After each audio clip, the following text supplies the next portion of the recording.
នាយករដ្ឋមន្ត្រីម៉ាឡេស៊ីបានហៅទូរស័ព្ទទៅនាយករដ្ឋមន្ត្រីកម្ពុជាថៃឲ្យបន្ធូរបន្ថយភាពតានតឹង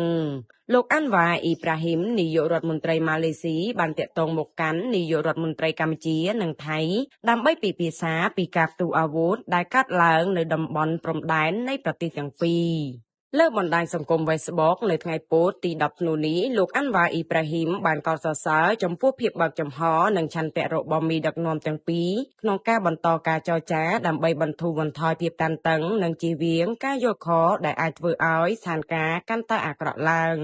លោកបន្តថាគណៈពេលដែលមិនទាន់មានដំណោះស្រាយច្បាស់លាស់នៅឡើយកិច្ចខិតខំប្រឹងប្រែងការទូតបន្តបានធានាមិនឲ្យមានឧបវហេតុធ្ងន់ធ្ងរបន្ថែមទៀតកើតឡើងក្នុងកំឡុងពេលម៉ោងដ៏ធ្ងន់ធ្ងរទាំងនេះ